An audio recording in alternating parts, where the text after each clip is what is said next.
Again, with another client this week, they came out with this amazing quote, and I haven't got it exactly in front of me, but it was something like, they really wanted to have time to get to the nice things on their to-do list. And I thought this was brilliant, brilliant phrase. I want to get to the nice things on my to-do list.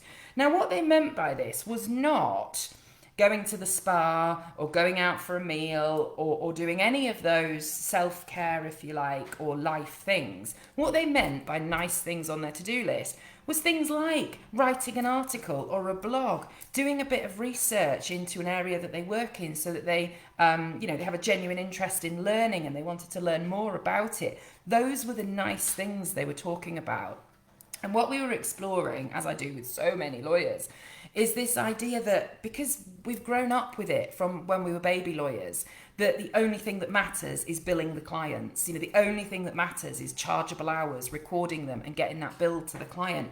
I know that's a huge part of the job. I know without that work, law firms wouldn't exist.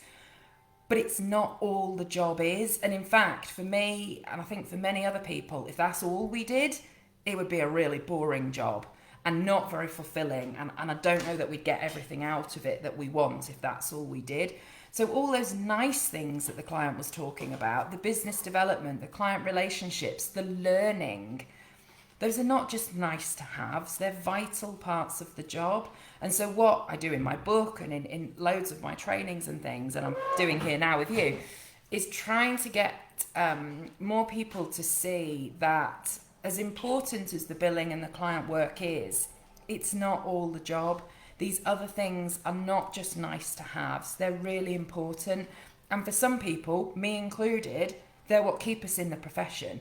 If I just sat at my desk doing leases all day long, I would have left a long time ago because it was too dull for me and I couldn't keep that level of attention and focus that's required for document type work all the time.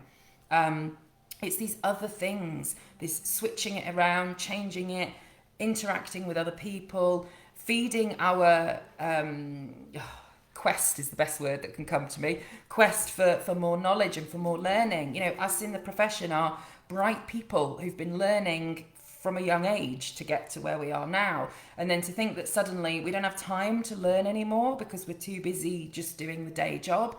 It's no wonder people can get very unfulfilled and bored potentially with that sort of work. So there we go. There's two lessons, I guess, today. There's the one about imposter syndrome, and then there's the one about are you getting to some of the nice things on your to-do list? And maybe they shouldn't be the nice things. Maybe they are important as well. And I know, again, it's a piece of work I do when I'm training, is the difference for lawyers between what's urgent and what's important. Because we will often be pulled into what's urgent.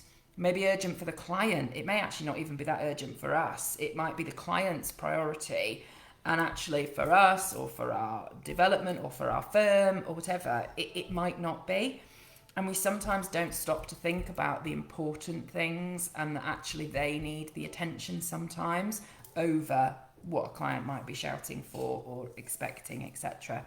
There's so many things wrapped up there, isn't there? Client expectations, dealing with boundaries, topics I've mentioned before, but again, will come up again in future sessions as well.